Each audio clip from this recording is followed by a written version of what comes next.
ఖచ్చితంగా యూస్ఫుల్గా ఉంటుంది. నెక్స్ట్ ఇంకో విషయం ఏంటంటే మీకు మన యొక్క వాట్సాప్ గ్రూప్లలో మీకు టెట్ అండ్ డిఎస్సికి సంబంధించిన ఫ్రీ పీడిఎఫ్ నోట్స్లు నేను అందిస్తూ ఉన్నాను. ఇంతకుముందు ఆల్రెడీ అందించాను, ఇప్పుడు కూడా అందిస్తూ ఉన్నాను. మీకు కూడా కావాలి అనుకుంటే వాట్సాప్ గ్రూప్ యొక్క లింక్ నేను కామెంట్ సెక్షన్లో పిన్ చేసి పెడతాను. మీరు అక్కడ నుండి జాయిన్ అవ్వండి. మీకు అన్ని రకాలుగా ఫ్రీగా అందించబడతాయి. మీకు ఎలాంటి మనీ అనేది తీసుకోవడం జరగదు. మన యొక్క గ్రూప్లో ప్రతి PDF notes, materials, current affairs updates అన్ని నేను మీకు ఫ్రీగా అందిస్తూ ఉన్నాను. అదేవిధంగా మన యొక్క వాట్సాప్ గ్రూప్ కావచ్చు, మన యొక్క ఛానల్ కావచ్చు, జాఫర్ ఎడ్యుకేషన్ ఛానల్, ఇవి ఉన్నంత వరకు మీకు అన్ని ఫ్రీగానే అందించే ప్రయత్నం చేస్తూనే ఉంటాం. మేము ఎలాంటి రూపాయి కూడా డబ్బు కూడా మనీ కూడా మేము తీసుకోము.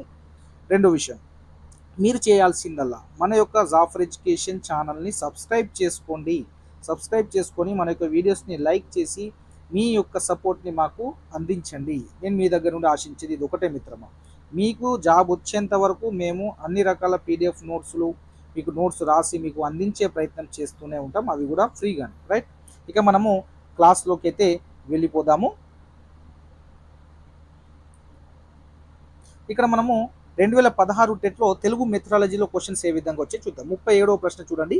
1966లో అధికార భాష శాసనంలో ప్రతిపాదించిన సూచనల అమలు, దాని ప్రగతి గురించి పరిశీలన చేయడానికి వీరి అధ్యక్షతన సమీక్షా సంఘాన్ని నియమించింది. సో ఎవరి అధ్యక్షతన సమీక్షా సంఘాన్ని నియమించిందో మనం చూసుకున్నట్లయితే మనకు పివి నరసింహారావు యొక్క అధ్యక్షతన ఈ సమీక్షా సంఘాన్ని అయితే నియమించడం అయితే జరిగింది.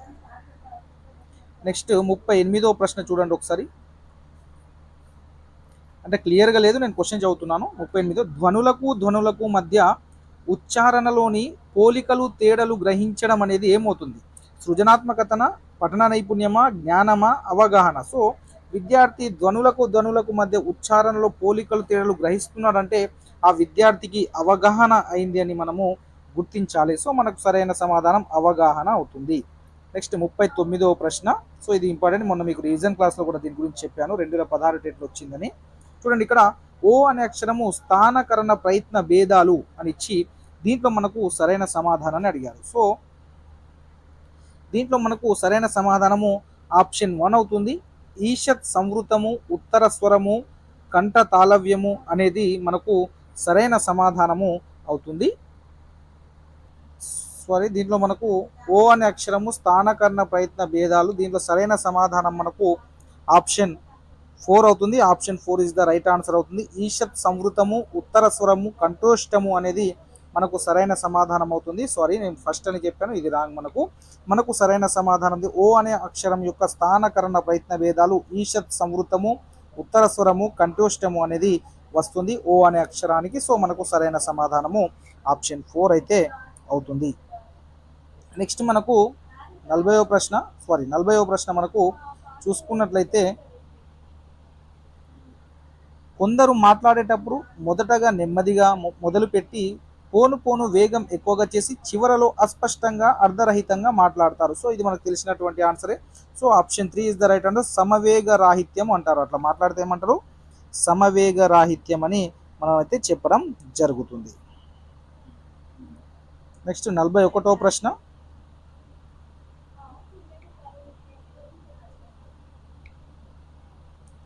ఒక గంట కాలంలో 20 నిమిషాలు ఒక తరగతికి ప్రత్యక్ష బోధనను, మిగతా 40 నిమిషాలు మానిటర్ సహాయంతో లేదా స్వయం అభ్యాసనానికి కేటాయించడం ఇది దీనికి చెందినదిగా మనం చెప్పవచ్చు. దేనికి? ఆప్షన్ 1 పర్యవేక్షణ అధ్యయనమా, ఆప్షన్ 2 స్వయం అభ్యాసన పద్ధతి, ఆప్షన్ 3 వియోజన పద్ధతి, ఆప్షన్ 4 బహుళ తరగతి బోధన. సో దీంట్లో మనకు సరైన సమాధానం వచ్చేసరికి మనకు ఆప్షన్ 4 అవుతుంది. Option 4 is the right answer అవుతుంది. బహుళ తరగతి బోధన అనేది మనకు దీని కిందికి వస్తుంది. ఈ యొక్క దేనికి చెందినదిగా చెప్పవచ్చును? ప్రత్యక్ష బోధన 40% చేసి 40 మినిట్స్ చేసి మిగతా 40 నిమిషాలు మానిటర్, లీడర్ లేదా వేరే సహాయకులతో చెప్పించడాన్ని మనము బహుళ తరగతి బోధన అని అనడం అయితే జరుగుతుంది. దానికి చెందినదిగా మనం అయితే గుర్తించాల్సి ఉంటుంది. నెక్స్ట్ 42వ ప్రశ్న. మాతృకలు వీటికి చెందినవి, మాతృకలు అనేటివి దేనికి చెందినవి? సో త్రిపార్శ్వ ఉపకరణాల, ద్విపార్శ్వ ఉపకరణాల, ఏకపార్శ్వ ఉపకరణాల, చతుర్పార్శ్వ ఉపకరణాలు? మీ యొక్క సమాధానాన్ని కామెంట్ చేయండి.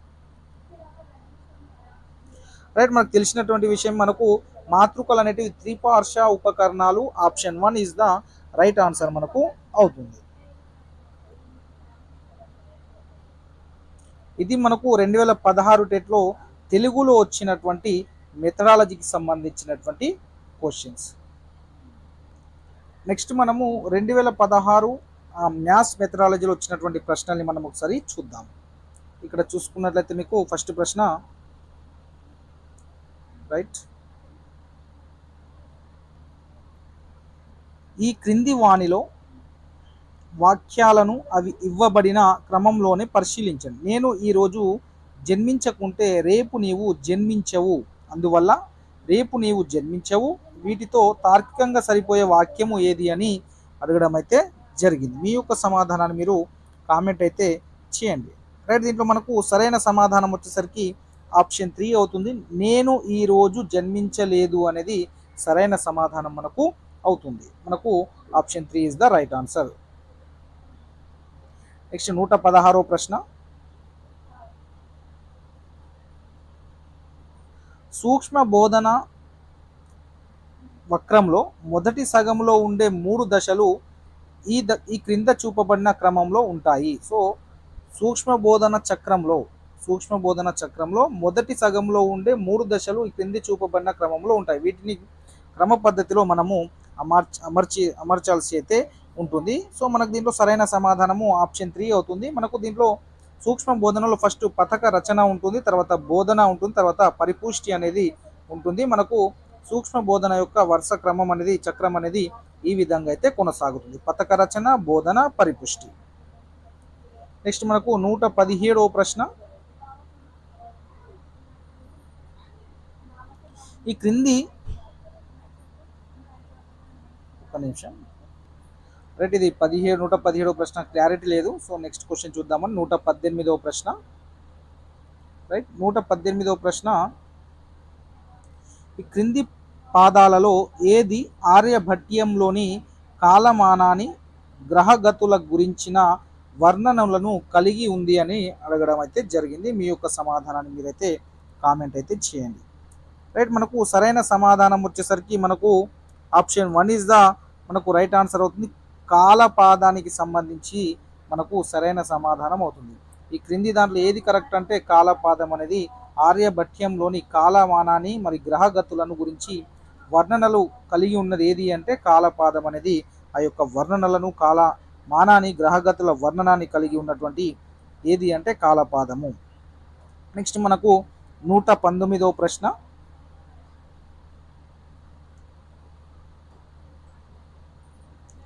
విద్య అనేది ఉపాధ్యాయుడు బోధించేది కాదు, అదొక సహజ ప్రక్రియ.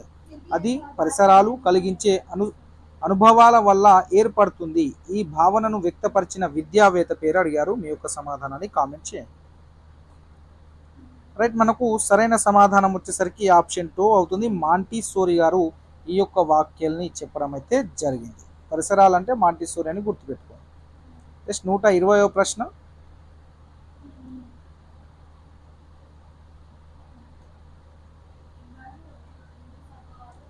గణిత ప్రణాళికలో చేర్చబడే అంశాలు జీవితంతో సంబంధం కలిగి ఉండటమే కాకుండా జీవితంలో విద్యార్థి స్థిరపడడానికి కూడా సహకరించాలి. ఈ క్రింది సూత్రాలలో ఏది ఈ విషయాన్ని తెలియజేస్తుంది?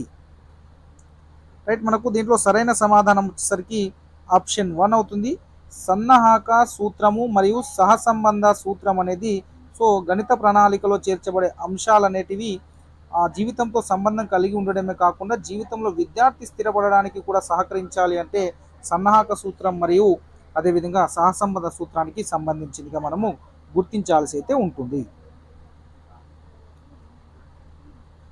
నెక్స్ట్ మనకు 120 ప్రశ్న, ఇది మనకు మ్యాథ్స్కి సంబంధించినటువంటి మెథడ్స్ 2016 క్వశ్చన్ పేపర్లో వచ్చినటువంటి. నెక్స్ట్ మనము సైన్స్ మెథడాలజీ చూద్దాం. 2016 టెట్లో సైన్స్ మెథడాలజీకి సంబంధించిన క్వశ్చన్స్ని చూద్దాము. ఇక్కడ చూసుకున్నట్లయితే మనము 145వ ప్రశ్న, వివిధ ఆహార పదార్థాలలో ఉండే పోషక విలువల గురించి నేర్చుకున్న తర్వాత విద్యార్థులు వారి ఆహారపు అలవాట్లను మార్చుకుంటారు. ఈ వాక్యము ఈ విలువను సూచిస్తుంది. క్రమశిక్షణ విలువన, సామాజిక విలువన, సాంస్కృతిక విలువన, సృజనాత్మక విలువన? మీ యొక్క సమాధానాన్ని కామెంట్ చేయండి. రైట్, దీంట్లో మనకు సరైన సమాధానం వచ్చేసరికి ఆప్షన్ 1 క్రమశిక్షణ విలువ ఇచ్చారు, అదేవిధంగా సాంస్కృతిక విలువ కూడా ఇచ్చారు. సో ఈ రెండు కూడా మనకు సరైన ఆప్షన్గా ఈ యొక్క ఆప్షన్లో ఇవ్వడం జరిగింది. కాబట్టి మనం ఏది దీంట్లో అంటే గుర్తించినా మనం మనకు సరే రైట్ అనే ఆన్సర్ అనేది అవుతుంది. మనకు ఫైనల్ కీలో 1,3 ఆన్సర్ అనేది ఇవ్వడం అయితే జరిగింది. క్రమశిక్షణ విలువ కూడా అవుతుంది, సాంస్కృతిక విలువ కూడా అవుతుంది. నెక్స్ట్ 146వ ప్రశ్న. విద్యార్థులు ఇచ్చిన సమస్యను విశ్లేషణ చేయగలుగుతారు అనే బోధన లక్ష్యం ఈ రంగానికి చెందింది. రైట్, మనకు విద్యార్థులు ఇచ్చిన సమస్యను విశ్లేషణ చేయగలుగుతారు అనే బోధన లక్ష్యం ఈ రంగానికి చెందింది. మీ యొక్క సమాధానాన్ని మీరైతే కామెంట్ చేయండి. మనకు ఇక్కడ సరైన సమాధానం వచ్చేసరికి మనకు ఆప్షన్ 2 అవుతుంది, జ్ఞానాత్మక రంగం. మనకు option 2 is the right answer అవుతుంది. జ్ఞానాత్మక రంగం అనేది మనకు సరైన సమాధానము అవుతుంది. నెక్స్ట్ 147వ ప్రశ్న. క్రింది వానిలో ఏది ఒక తరగతి గదిలో పాఠం పూర్తయిన తర్వాత మనం సాధించలేము? క్రింది వానిలో ఏది ఒక తరగతి గదిలో పాఠం పూర్తయిన తర్వాత మనం సాధించలేము? మన యొక్క సమాధానాన్ని కామెంట్ చేయండి. రైట్, మనకు ఇక్కడ సరైన సమాధానం వచ్చేసరికి ఆప్షన్ 2 అవుతుంది. విద్యార్థులలో వైజ్ఞానిక వైఖరిని అభివృద్ధి పరచడం అనేది సాధించలేము. ఓకేనా? సో సరైన సమాధానం మనకు ఆప్షన్ 2 అవుతుంది. నెక్స్ట్ 148వ ప్రశ్న. పాఠం మొదలు పెట్టడానికి ముందు అడిగే శోధనాత్మక ప్రశ్నలు దీని కొరకు ఉద్దేశించబడినాయి? దేని కొరకు ఉద్దేశించబడినాయి?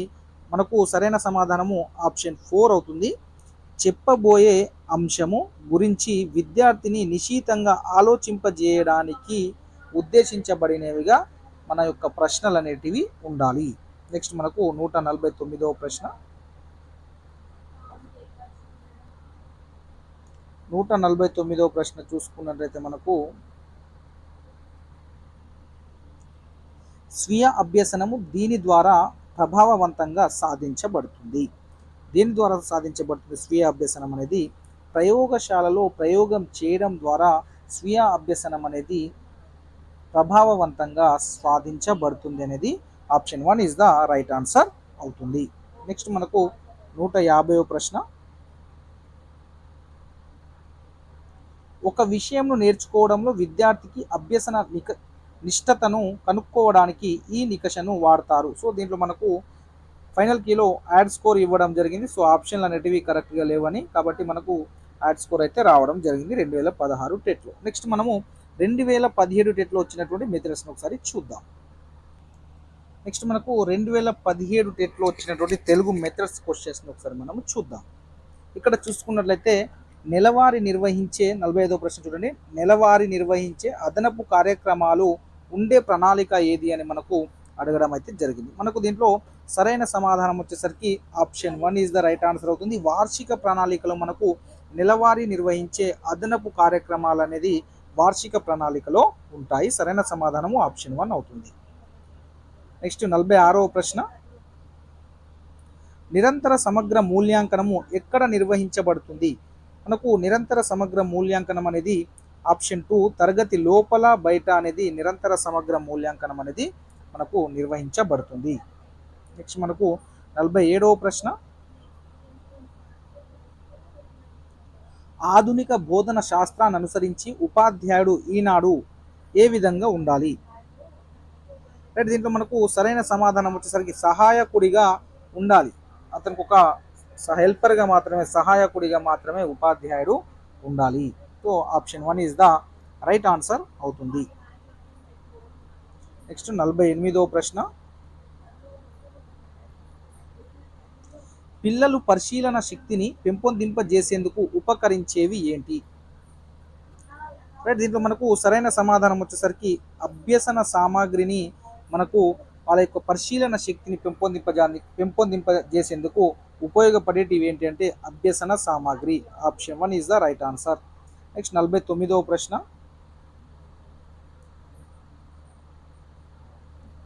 49వ ప్రశ్న. భాష ఏ ఏక లక్షణం గల వస్తువు కాదు, అది సరైన దృగ్విషయం అన్నవారు ఎవరు? ఓకేనా. భాష అనేది ఏక లక్షణం గల వస్తువు కాదు, అది కరెక్ట్ కనిపించట్లేదు ఇది మనకు. సో దృగ్విషయం అన్నవారు ఎవరు? ఈ యొక్క నిర్వచనం చెప్పిన వారు. రైట్, మనకి ఇక్కడ భాష ఏక లక్షణం గల వస్తువు కాదు, అది సంక్లిష్ట దృగ్విషయం అన్నవారు ఎవరు? భాష అనేది ఏక లక్షణం గల వస్తువు కాదు, అది సంక్లిష్ట దృగ్విషయం అన్నవారు ఎవరు? దీంట్లో మనకు సరైన సమాధానం వచ్చేసరికి మనకు ఆప్షన్ 2 అవుతుంది. ఎస్కే వర్మ మరియు ఎన్ కృష్ణస్వామి గారు ఈ యొక్క నిర్వచనాన్ని ఇవ్వడం అయితే జరిగింది. నెక్స్ట్ మనకు 50వ ప్రశ్న. అక్షర చిత్రాలు చదివించడం వలన పిల్లల్లో ప్రధానంగా పెంపొందే సామర్థ్యము ఏది? సో మనకు అక్షర చిత్రాలను చదివించడం వల్ల పిల్లల్లో ప్రధానంగా పఠన నైపుణ్యం, పఠన సామర్థ్యం అనేది పెంపొందడం అయితే జరుగుతుంది. ఇది 2017 టెట్లో తెలుగు మెథడాలజీకి సంబంధించినటువంటి ప్రశ్నలు. నెక్స్ట్ మనము మ్యాథ్స్కి సంబంధించినవి చూద్దాం. నెక్స్ట్ మ్యాథ్స్ మెథడాలజీ క్వశ్చన్స్ చూసినట్లయితే 2017 టెట్లో వచ్చినటువంటివి. ఇక్కడ చూసుకున్నట్లయితే మొదటి ప్రశ్న మెథడాలజీకి సంబంధించి, తగు కారణాలతో జ్యామితీయ సిద్ధాంతాల నిరూపణ చేయడానికి దోహదపడే బోధన పద్ధతి ఏది అని అడగడం జరిగింది. సో మనకి ఇక్కడ సరైన సమాధానం మనకు option 1 is the right answer అవుతుంది, ఆప్షన్ 3 కూడా రైట్ ఆన్సర్ అవుతుంది. సో విశ్లేషణ పద్ధతి మరియు నిగమన పద్ధతి రెండు కూడా సరైన సమాధానాలని మనకు ఫైనల్ కీలో ఇవ్వడం అయితే జరిగింది. నెక్స్ట్ మనకు 116వ ప్రశ్న. A divided by B is equal to C, C into B is equal to A అయినా అయితే దీనిలో ఇమిడి ఉన్న భావనల రకం ఏది అని అడిగాడు మనకు. సో మనకి ఈ విధంగా ఒక ప్రాబ్లం ఇచ్చి దాంట్లో ఏ భావనలు ఇమిడి ఉన్నాయనేది అడగడం అయితే జరిగింది. దీంట్లో మనకు సరైన సమాధానం వచ్చేసరికి ఆప్షన్ 2 అవుతుంది. సంబంధిత భావనలు అనేటివి దీంట్లో అయితే ఇమిడి ఉండడం అయితే జరిగింది. నెక్స్ట్ మనకు 117వ ప్రశ్న.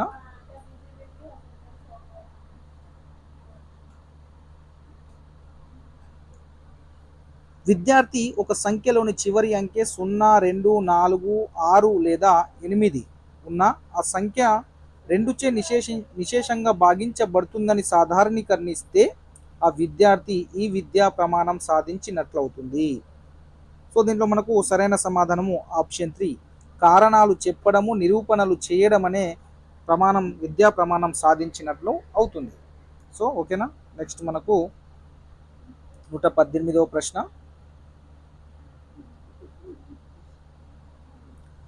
పియాజే సంజ్ఞానాత్మక వికాస దశలో అభ్యాసకుడు బహురూప నిత్యత్వ నియమము అవగాహన చేసుకునే దశ ఏది అని అడగడం జరిగింది. సో దీంట్లో మనకు సరైన సమాధానం వచ్చేసరికి ఆప్షన్ 1 అవుతుంది. మూర్త ప్రచాలక దశ అనేది మనకు సరైన సమాధానం అనేది అవుతుంది. నెక్స్ట్ 119వ ప్రశ్న.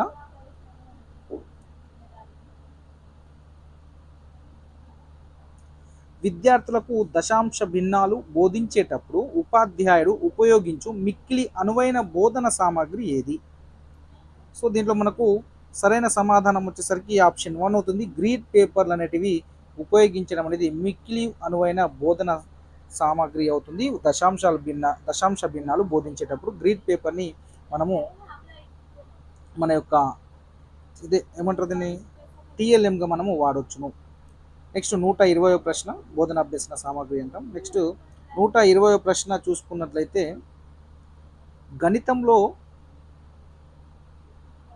గణితంలో భావనలు అనుక్రమంలో ఉంటాయి. విద్యార్థికి ప్రాథమిక భావనల పట్ల సరైన అవగాహన లేకుంటే అభ్యసనంలో ఆ విద్యార్థి పురోగమించడానికి గణిత ఉపాధ్యాయునికి తీసుకోవాల్సిన దిద్దుబాటు చర్య ఏది అని అడగడం జరిగింది. దీంట్లో మనకు సరైన సమాధానం వచ్చేసరికి ఆప్షన్ 2 అవుతుంది. లోప నిర్ధారణ చేసి సవర్ణాత్మక బోధన గావించడం అనేది మనకు సరైన సమాధానము అవుతుంది. నెక్స్ట్ మనము 2017 టెట్లో వచ్చినటువంటి సైన్స్ అండ్ సోషల్ మెథడాలజీకి సంబంధించిన క్వశ్చన్ని చూద్దాం. రైట్, ఇక్కడ మనకు 145వ ప్రశ్న ఈవీఎస్ అండ్ సైన్స్ అండ్ సోషల్కి సంబంధించిన మెథడాలజీ సంబంధించిన ప్రశ్నలు. ఫస్ట్ ప్రశ్న, ఇది విద్యా ప్రణాళిక నిర్మాణం యొక్క సూత్రము లేదా నియమము కాదు అని అడిగారు. మనకు సరైన సమాధానాన్ని మనమైతే ఎంచుకోవాల్సి ఉంటుంది. మనకు సరైన సమాధానం ఆప్షన్ 2 అవుతుంది. ఉపాధ్యాయ కేంద్రీకృత నియమం అనేది విద్యా నిర్మాణం యొక్క సూత్రం కాదు. మిగతావన్నీ విద్యా నిర్మాణ సూత్రాలు అవుతాయి మిగతా మూడు. నెక్స్ట్ 146వ ప్రశ్న. ఈ స్పష్టీకరణము వినియోగానికి చెందినది. ఈ స్పష్టీకరణ వినియోగానికి చెందినది అని అడిగాడు. దీంట్లో మనకు సరైన సమాధానము ఆప్షన్ 1 అవుతుంది. సంబంధిత వాస్తవాలు లేదా దత్తాంశాల నుండి ముగింపును రాబట్టడం అనేది స్పష్టీకరణం అనేది వినియోగానికి చెందినదిగా మనము గుర్తించాలి. 147వ ప్రశ్న.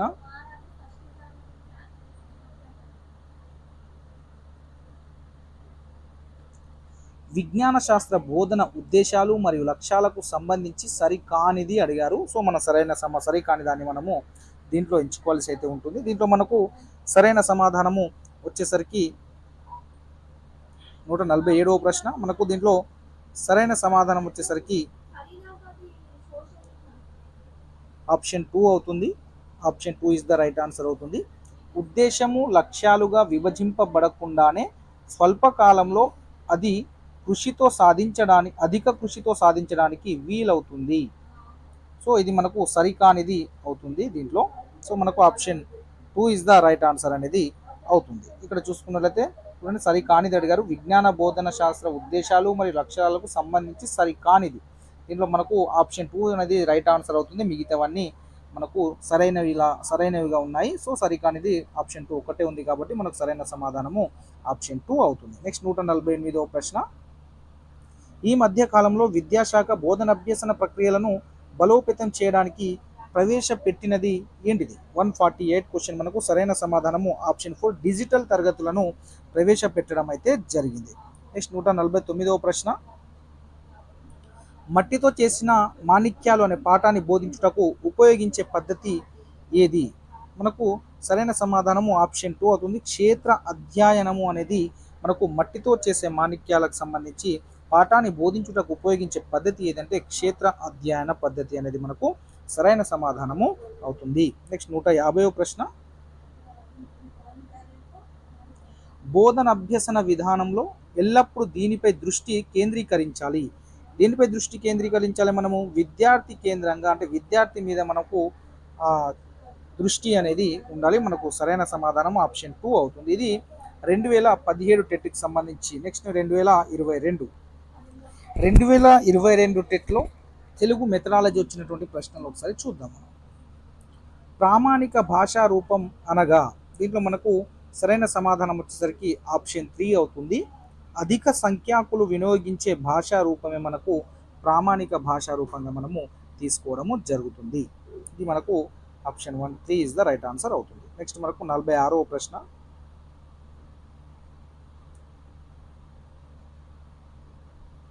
భాష పోషించే కీలక పాత్ర ఏంటిది? భాష పోషించే కీలక పాత్ర ఏందని అన్నారు. ఇది మనకు ఫైనల్ కీలో దీంట్లో యాడ్ స్కోర్ అని ఇవ్వడం అయితే జరిగింది.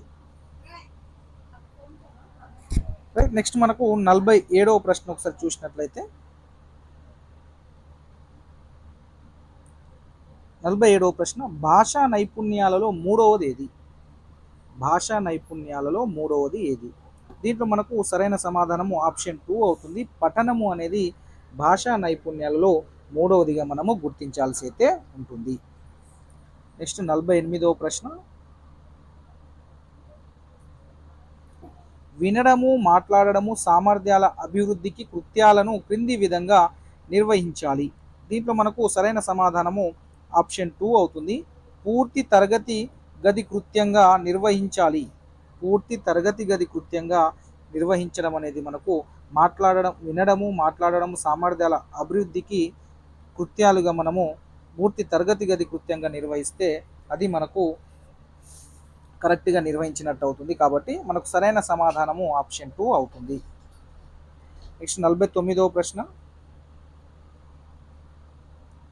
భాషా బోధన యొక్క ప్రధాన లక్ష్యం ఏది? భాషా బోధన యొక్క ప్రధాన లక్ష్యం ఏది? సో దీంట్లో మనకు సరైన సమాధానం వచ్చేసరికి ఆప్షన్ 3 అవుతుంది. నిర్ధారించిన సామర్థ్యాలను పెంపొందించడము అనేది భాషా బోధన యొక్క ప్రధాన లక్ష్యం అనేది అవుతుంది. నెక్స్ట్ 50వ ప్రశ్న. గేయాలను పొడిగించగలగడం అనేది ఏ సామర్థ్యానికి సంబంధించినది? సో గేయాలను పొడిగించగలడు అంటే ఇది మనకు టెక్స్ట్ బుక్లలో ఆల్రెడీ థర్డ్ ఫోర్త్ ఫిఫ్త్ దాంట్లో చూడండి సృజనాత్మకత ఇచ్చి 4 లైన్లు ఇచ్చి ఆ గేయాన్ని పొడిగించమని అంటారు. కాబట్టి ఇది ఏ ప్రక్రియకు చెందిందంటే సృజనాత్మకతకు చెందినదిగా మనం గుర్తించాల్సి అయితే ఉంటుంది. ఇది మనకు 2022 టెట్లో వచ్చినట్టు తెలుగు మెథడాలజీ క్వశ్చన్స్. నెక్స్ట్ మనము మ్యాథ్స్ ఒకసారి చూద్దాం. మ్యాథ్స్ మెథడాలజీ క్వశ్చన్స్ 2022లో ఏ విధంగా వచ్చాయి ఒకసారి మనము చూద్దాము. ఇక్కడ చూడండి, మాదిరి సమస్య సాధన అనున్నది పీరియడ్ పథక రచనల్లో ఏ సోపానానికి చెందినది అని అడగడం జరిగింది. మనకు దీంట్లో సరైన సమాధానం వచ్చేసరికి ఆప్షన్ 1 అవుతుంది. ప్రదర్శన చర్చ అనేది మనకు ప్రదర్శన చర్చ అనే సోపానానికి చెందింది. పీరియడ్ పథక రచనలో మనకు ప్రదర్శన చర్చ అనే సోపానానికి ఈ మాదిరి సమస్య సాధన అనేది ఆ యొక్క సోపానానికి చెందుతుంది, అదే ప్రదర్శన చర్చ. నెక్స్ట్ 116వ ప్రశ్న,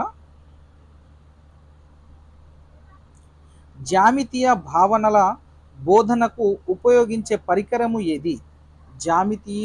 జామితీయ భావనల బోధనకు ఉపయోగించే పరికరము ఏది? దీంట్లో మనకు సరైన సమాధానము peg board and geo board 1,2 ఇవ్వడం జరిగింది. ఫైనల్ కీలో మనకు 2 ఇచ్చారు, 1,2 1 ఆర్ లేదా 2 రెండు కూడా సరైన సమాధానాలుగా ఇవ్వడం అయితే జరిగింది. దీంట్లో మనకు జామితీయ భావనల బోధనకు ఉపయోగించే పరికరం పెగ్ బోర్డ్ కూడా వాడవచ్చును, జియో బోర్డ్ కూడా వాడవచ్చును. సో దీని ప్రకారం ఫైనల్ కీ ప్రకారం సో ఈ రెండు కూడా యూజ్ చేయవచ్చు మనం. నెక్స్ట్ 117వ ప్రశ్న, క్రింది వాటిలో సంగ్రహణాత్మక మూల్యాంకనానికి ఉదాహరణ ఏది?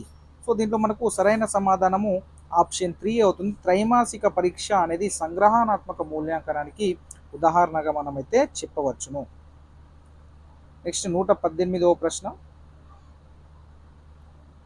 క్రింది వాటిలో ఏది గణిత స్వభావం కాదు అన్నాడు. క్రింది వాటిలో ఏది గణిత స్వభావము కాదు? దీంట్లో మనకు సరైన సమాధానం వచ్చేసరికి ఆప్షన్ 1 అవుతుంది. వ్యవహార రూపం అనేది గణిత స్వభావం అనేది కాదు. అమూర్తం కావచ్చు, ఖచ్చితత్వం కావచ్చు, ఆగమనం, నిగమన, హేతువాదం ఇవన్నీ గణిత స్వభావానికి చెందినవి. వ్యవహార రూపం అనేది గణిత స్వభావానికి సంబంధించింది కాదు.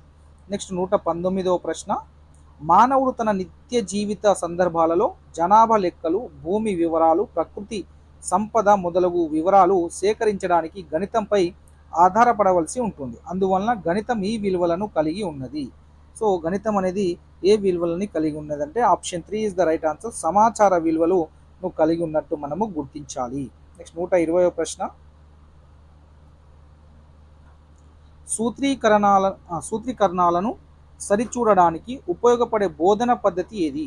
సూత్రీకరణాలను సరిచూడడానికి ఉపయోగపడే బోధనా పద్ధతి ఏది అంటే మనకు సరైన సమాధానం వచ్చేసరికి మనకు ఆప్షన్ 4 అవుతుంది. నిగమన పద్ధతి అనేది సరైన సమాధానం అనేది మనకు నిగమన పద్ధతిని మనము బోధనా పద్ధతిగా వాడడం జరుగుతుంది సూత్రీకరణాలను సరిచూడడానికి. సో మనకు option 4 is the right answer అవుతుంది.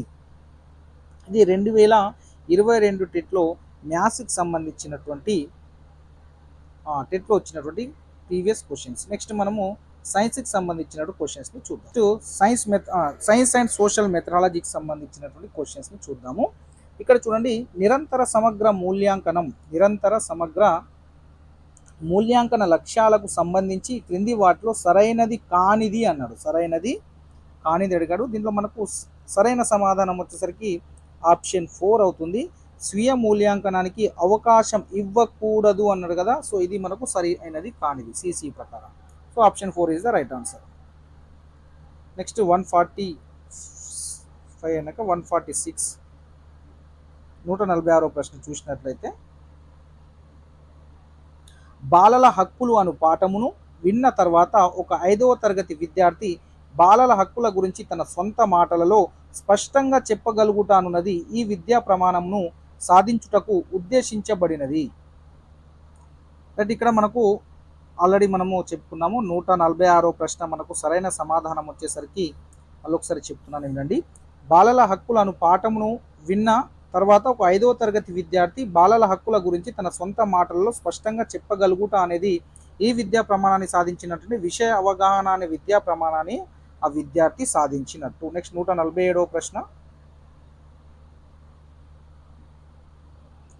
5వ తరగతి విద్యార్థులు కుండలు తయారు చేయు ప్రదేశాన్ని సందర్శించి అచ్చట కుండల తయారీపై అనుభవం పొందినారు. ఈ క్రియ క్రింది అనుభవంకు చెందును. సో దీంట్లో మనకు సరైన సమాధానం వచ్చేసరికి ఆప్షన్ 4 అవుతుంది. చలనాత్మక అనుభవానికి చెందినదిగా అవుతుంది. మనకు చలనాత్మక అనుభవానికి చెందినటువంటి ప్రక్రియగా మనము గుర్తించాల్సి అయితే ఉంటుంది. 147వ ప్రశ్న అయింది. 148వ ప్రశ్న ఒకసారి చూద్దాము. 148. ఫస్ట్ ప్రశ్న చదవండి. ఒక ప్రాథమిక ఉపాధ్యాయుడు నీటి సంరక్షణ ప్రచారానికై విద్యార్థులను గ్రామంలోకి తీసుకువెళ్ళానన్నారు. కానీ విద్యార్థులు తగినంత సమయం గ్రామస్తులతో ప్రతిచర్యలు జరుపుటకు తీసుకున్నారు. ఈ ఉపగమం యొక్క ప్రధాన ఉద్దేశం ఏంది? ఒక ప్రాథమిక ఉపాధ్యాయుడు నీటి సంరక్షణ ప్రచారానికై విద్యార్థులను గ్రామంలోకి తీసుకువెళ్ళన్నారు. కానీ తీసుకెళ్తే విద్యార్థులు ఏం చేసిరు? తగినంత సమయం గ్రామస్తులతో ప్రతి చర్యలు జరుపుటకు తీసుకున్నారు. ఈ ఉపగమము తీసుకున్నారు కదా, ఈ ఉపగమం యొక్క ప్రధాన ఉద్దేశం ఏంది అని అడుగుతున్నారు. మీ యొక్క సమాధానాన్ని మీరైతే కామెంట్ అయితే చేయండి. దీంట్లో మనకు సరైన సమాధానం వచ్చేసరికి ఆప్షన్ 2 అవుతుంది. విద్యార్థులు సాంఘిక నైపుణ్యాలను మెరుగుపరుచుకోవడం అనేది జరుగుతుంది. నెక్స్ట్ 149వ ప్రశ్న.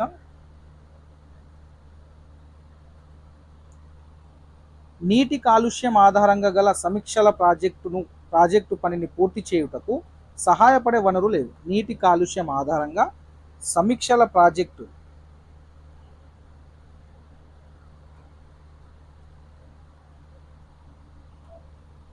నీటి కాలుష్యం ఆధారంగా గల సమీక్షల ప్రాజెక్టు పనిని పూర్తి చేయుటకు సహాయపడే వనరులు ఏవి అంటే మనకు option 4 is the right answer అవుతుంది. గ్రంథాలయము. నెక్స్ట్ 150వ ప్రశ్న. క్రింది వాటిలో విద్యార్థులలో విమర్శనాత్మక ఆలోచన మరియు మేధోపరమైన విఘ్నతను పెంపొందించేది ఏది? దీంట్లో మనకు option 3 is the right answer అవుతుంది. శాస్త్రీయ నిగ్రహం అనేది మన యొక్క మేధోపరమైన విఘ్నతను, విమర్శనాత్మకమైన ఆలోచనను విద్యార్థులలో పెంపొందించేది ఏది అంటే శాస్త్రీయ నిగ్రహం అనేది పెంపొందిస్తుంది. ఇది మనకు 2022 క్వశ్చన్ పేపర్ టెట్ క్వశ్చన్ పేపర్లోని మెథడ్స్కి సంబంధించినటువంటి క్వశ్చన్స్. నెక్స్ట్ మనము 2023 క్వశ్చన్ పేపర్ను ఒకసారి చూద్దాం. మనకు 2023 ప్రశ్నపత్రంలో తెలుగు మెథడ్స్కి సంబంధించినటువంటి క్వశ్చన్స్ని చూద్దాం. 55వది. చూచు అనే ధాతువు నుండి చూచుట, చూడుము అనే పదాలు ఉత్పన్నమయ్యాయనే ధాతువాదాన్ని ప్రతిపాదించిన వారు ఎవరు? సో దీంట్లో మనకు సరైన సమాధానం ఆప్షన్ 2 అవుతుంది. యాస్కాచార్యుడు అనే అతను చూచు అనే ధాతువు నుండి చూచుట, చూడుము అనే పదాలు ఉత్పన్నమయ్యాని చెప్పినటువంటి వ్యక్తి యాస్కాచార్యుడు. నెక్స్ట్ 56వ ప్రశ్న. క్రింది వాటిలో ఊష్మాలు ఏవి అంటే ఆప్షన్ 3 షే అండ్ హాని మనము ఊష్మాలుగా చెప్తాము. నెక్స్ట్ 57వ ప్రశ్న. భాష సమస్యను పరిష్కరించేందుకు త్రిభాషా సూత్రాన్ని ప్రతిపాదించిన సంవత్సరం ఏది? సో దీంట్లో మనకు సరైన సమాధానం వచ్చేసరికి మనకు option 2 is the right answer అవుతుంది. 1968 అనేది మనకు సరైన సమాధానంగా ఫైనల్ కీలో ఇవ్వడం అయితే జరిగింది. మనకు option 2 is the right answer అవుతుంది. రైట్, మనకు సరైన సమాధానము 1968. త్రిభాషా సూత్రాన్ని ప్రతిపాదించిన సంవత్సరము 1968. నెక్స్ట్ 58వ ప్రశ్న. భాష అనేది ప్రత్యేక నియమాల ఆధారంగా నిర్మించిన ప్రత్యేక వాక్యాల సముదాయం అని అన్నవారు ఎవరు? మన యొక్క సరైన సమాధానం వచ్చేసరికి ఆప్షన్ 1 అవుతుంది. నోమ్ చామ్స్కీ అనే అతను భాష అనేది ప్రత్యేక నియమాల ఆధారంగా నిర్మించిన ప్రత్యేక వాక్యాల సముదాయం అని చెప్పారు. నెక్స్ట్ 59వది. మనస్తత్వ శాస్త్రంలోని ప్రవృత్తివాదాన్ని ఇలా అంటారు. ఏమంటారు? Option 4 is the right answer. సంపాదనవాదంగా మనం చెప్తాము. మనస్తత్వ శాస్త్రంలోని ప్రవృత్తివాదాన్ని మనము సంపాదనవాదం అని అంటాము. నెక్స్ట్ 60వ ప్రశ్న. ప్రజల సంస్కృతి, సాంప్రదాయాలు, నమ్మకాలు, ఆచార వ్యవహారాలు, గాథలు ఒక తరం నుంచి మరొక తరానికి భాష ద్వారా అందించబడుతుందన్న భాషా లక్షణము ఏది అని అడిగారు. దీంట్లో మనకు సరైన సమాధానం వచ్చేసరికి ఆప్షన్ 3 అవుతుంది. భాషా సామాజికం అనేది మనకు సరైన సమాధానంగా ఇవ్వడం అయితే జరిగింది. ఇక మనము మ్యాథ్స్కి సంబంధించినటువంటి ప్రశ్నలు ఒకసారి చూద్దాం. 2023 క్వశ్చన్ పేపర్లో మ్యాథ్స్ మెథడాలజీ ప్రశ్నలు ఏ విధంగా వచ్చాయి చూద్దాం ఒకసారి. దీంట్లో చూసుకున్నట్లయితే క్రింది వాణిలో యూనిట్ పథకం వల్ల ప్రయోజనాలను గుర్తించండి అని అన్నాడు. దీంట్లో మనకు సరైన సమాధానం వచ్చేసరికి ఆప్షన్ 4 అవుతుంది. ఒక విద్యా సంవత్సరంలో విద్యార్థులు గణితంలో ఏ భావనలు, ఏ నైపుణ్యాలు సముపార్జించుకోవాలనే సమగ్ర దృష్టి ఏర్పడుతుందో అది మనము యూనిట్ పథకం వల్ల కలిగే ప్రయోజనంగా మనం గుర్తించాల్సి అయితే ఉంటుంది. నెక్స్ట్ 116వ ప్రశ్న. Okay right. ఇక్కడ మనకు కింద కూడా మళ్ళీ ఆప్షన్స్ ఇవ్వడం జరిగింది. ఒకసారి మనం చూద్దాం. నేను మీకు మిస్టేక్ అయ్యింది. ఇక్కడ చూసుకున్నట్లయితే దీంట్లో మనకు ఏబిసి 3 కూడా సరైనవిగా మనము గుర్తించాల్సి ఉంటుంది. ఏబిసి మాత్రమే సరైనవి. దీంట్లో ఏబిసి మాత్రమే యూనిట్ పథకానికి సంబంధించి సరైన స్టేట్మెంట్లుగా ఉన్నాయి. యూనిట్ పథకం వల్ల ప్రయోజనాలను గుర్తించమంటే మనకు ఏది కూడా కరెక్టే. నిర్ణీత సమయంలో యూనిట్ పూర్తి చేయడానికి వీలవుతుంది ఒకటి. రెండోది కావాల్సిన బోధనాభ్యసన సామగ్రిని సమకూర్చుకోవడానికి వీలవుతుంది రెండోది. ఆప్షన్ సి విద్యా ప్రమాణాలకు అనుగుణంగా వివిధ కృత్యాలను రూపొందించుకోవడానికి ఉపాధ్యాయులు ముందుగానే సంసిద్ధులవుతారు. ఈ 3 కూడా యూనిట్ పథకం ద్వారా మనకు ప్రయోజనాలు అనేవి చేకూరుస్తాయి. సో డి అనేది రాంగ్గా మనము దీంట్లో గుర్తించాల్సి ఉంటుంది. మనకు ఏబిసి అని మాత్రమే సరైనవిగా గుర్తించాలి. So option 4 is the right answer అవుతుంది.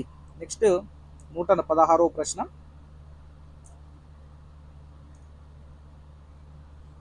ఒక విద్యార్థి రైలు టైం టేబుల్ని చదివి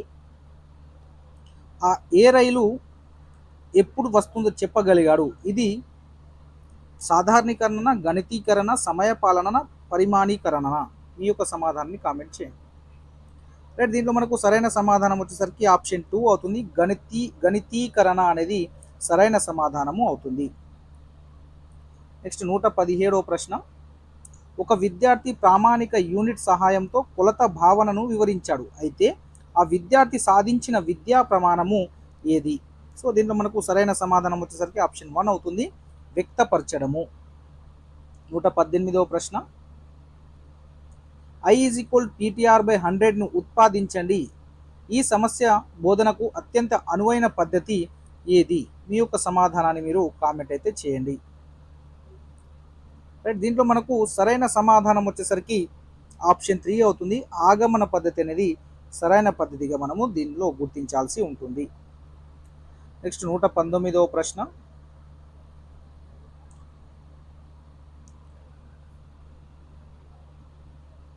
క్రింది వాక్యాలను చదవండి. వాక్యం 1 చూడండి. మదింపు సరళమైనది, అవసరాన్ని బట్టి దీనిని మార్పు చేసుకోవడానికి వీలుగా ఉంటుంది. వాక్యం 2 చూడండి. వాక్య 2 మూల్యాంకనం స్థిరమైనదిగా ఉంటుంది, దీని ద్వారా వచ్చే ఫలితాలు ఉత్తీర్ణత రూపంలో ఉంటాయి. సో సరైన జవాబును మనము ఎంచుకోవాల్సి అయితే ఉంటుంది. దీంట్లో మనకు సరైన ఆన్సర్ వచ్చేసరికి ఆప్షన్ 1. 2 వాక్యాలు కూడా సత్యమే. ఈ 2 వాక్యాలు కూడా సత్యమే. So option 1 is the right answer అవుతుంది. నెక్స్ట్ 120వ ప్రశ్న. ఈ జతపరచుడు ఉంది చూడండి. క్రింది వనరులను, కృత్యాలను జతపరచండి. సో దీంట్లో మనకు ఇటు గణిత గ్రంథాలయము, గణిత ప్రయోగశాల, గణిత పేటిక, గణిత క్లబ్ ఇచ్చారు. దానికి సంబంధించిన కృత్యాలు సైడ్లో ఇవ్వడం జరిగింది. సో దీంట్లో మనకు సరైన సమాధానం వచ్చేసరికి ఆప్షన్ 1 అవుతుంది. ఆప్షన్ 1 120 ఆప్షన్ 1 చూడండి. ఏ అనేది 3 అవుతుంది. ఏ అనేది 3. గణిత గ్రంథాలయంలో గణిత నిఘంటువులు చదువుకోవడం ఉంటుంది. అదేవిధంగా బి అనేది 1 అవుతుంది. గణిత ప్రయోగశాల అంటే పేపర్ని కత్తిరించడము, అతికించడం ద్వారా సదృశ్య ఏకాంతర కోణాలు సమానమని చూపడం. నెక్స్ట్ గణిత పేటిక అనేది సి అనేది 4 అవుతుంది.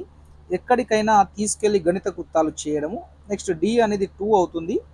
గణిత క్లబ్ గణిత పోటీ పరీక్షలకు విద్యార్థులను సన్నద్ధం చేయడము. సో ఈ విధంగా మనం జతపరచాల్సి అయితే ఉంటుంది. ఇది మనకు మ్యాథ్స్ మెథడాలజీకి సంబంధించినటువంటి ప్రశ్నలు 2023 టెట్లో ఈ విధంగా వచ్చాయి. Next science and social methodology చూద్దాం. రైట్. 2023లో వచ్చినటువంటి సైన్స్ అండ్ సోషల్ మెథడ్స్ చూద్దాం. ఇది విద్యార్థి కేంద్రక బోధన పద్ధతి. సో దీంట్లో మీ యొక్క సమాధానాన్ని మీరైతే కామెంట్ చేయండి. దీంట్లో మనకు సరైన పద్ధతి వచ్చేసరికి అన్వేషణ పద్ధతి అనేది విద్యార్థి కేంద్రక బోధన పద్ధతిగా మనమైతే గుర్తించాల్సి ఉంటుంది ఉన్నటువంటి ఆప్షన్లలో చూసి. నెక్స్ట్ 146వ ప్రశ్న. క్రింది వాణిలో దృశ్య బోధనోపకరణాన్ని గుర్తించండి.